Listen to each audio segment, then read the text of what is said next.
Sir, Mr. Chairman, I thank call you for Sri giving me this. I am calling Sri A.B. Akoijam to please speak. Thank you for this time.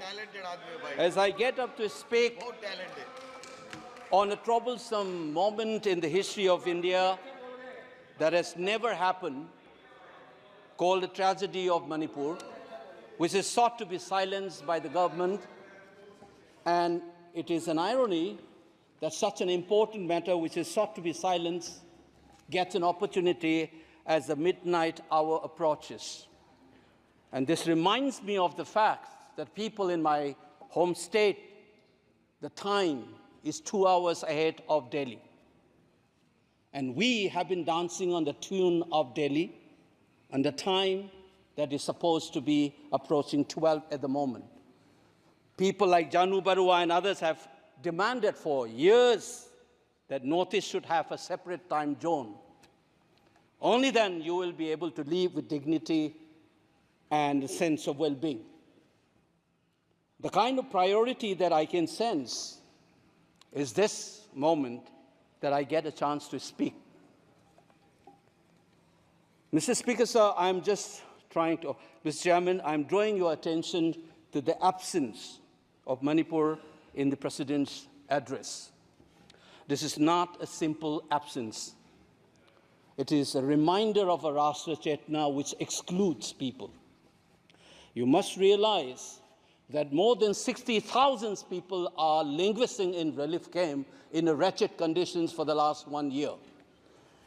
If anybody is read partition of this subcontinent, which I have done, I was associated with a research project. We have interviewed more than 1,500 survivors of partition of 1947, and you are witnessing the same thing.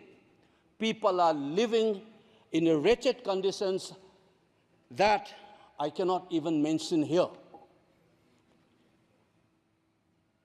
60,000 people homeless is not a joke. 200 plus people died. And there has been a civil war-like situations where people are armed to the teeth and roaming around and fighting each other, defending their villages. And the Indian state is a mute spectator to this tragedy for 1 year. I must remind this House that each and every square centimeter of Manipur is covered by a central armed forces. It is one of the most militarized areas in this country where you have more armed policemen than the civil police, besides the armed forces of the Union. Despite this, how is that 60,000 people were rendered homeless and villages in thousands were destroyed? And yet, our Prime Minister remained mute, not even a word. And the presidential address did not even mention that. Shame, shame, shame. And I said that this silence is not normal.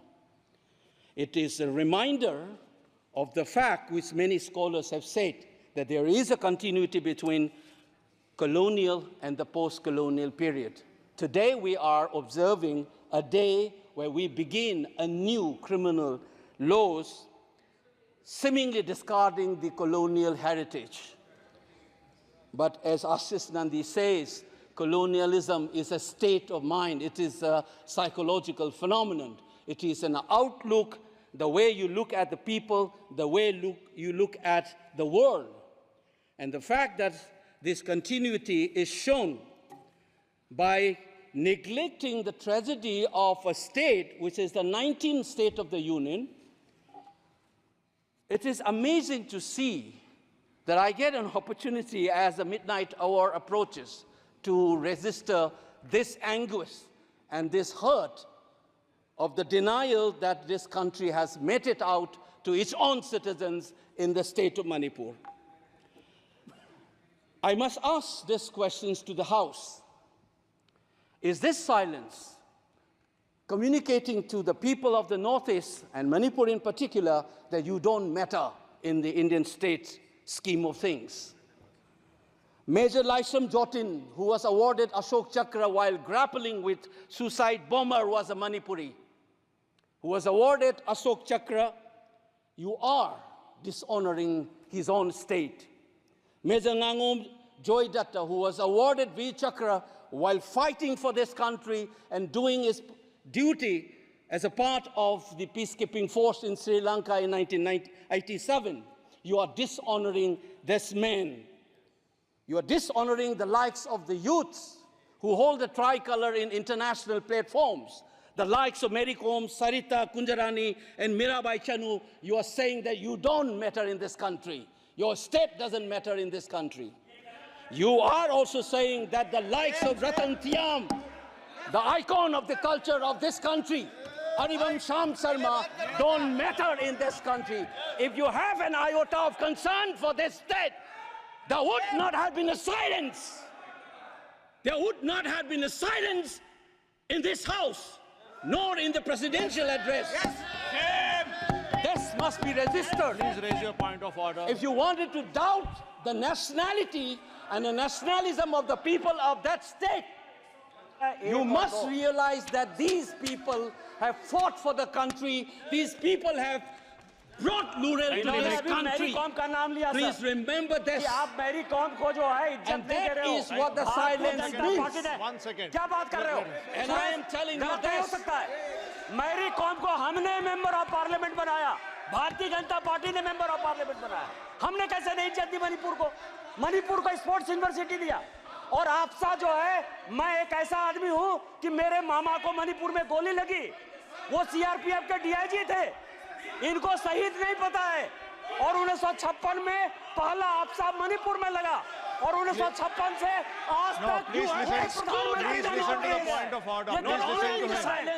Congress के कारण मणिपुर की यह स्थिति है।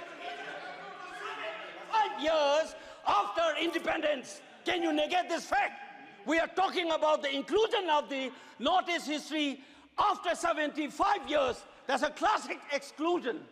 India was an anthropological subject, not a historical subject in the eyes of the colonial forces. And today, the Northeast remains outside of the history of the Indian history textbook. That is why you treat them as the other.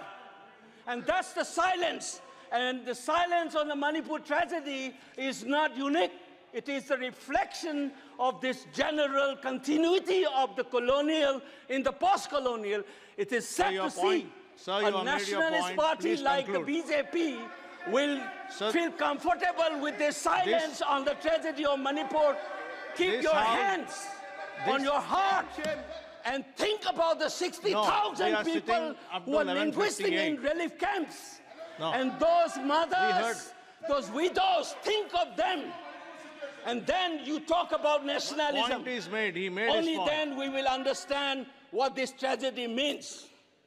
And Mr. Chairman, the hurt, the anger has thrown a nobody like me to be part of this temple of democracy. Beating the BJP cabinet minister, think about the pain. If you hear an anxiety, anguish, and a pain in my voice, please go back and see those 60,000 people linguisting in the relief camp. Don't talk about partition remembrance till you bring that. I would keep quiet the moment the Prime Minister opened his mouth and a nationalist party says that Manipur is part of India and we care for the people of that state. Only then I will accept what is nationalism in our face. Thank you, Mr. Chairman.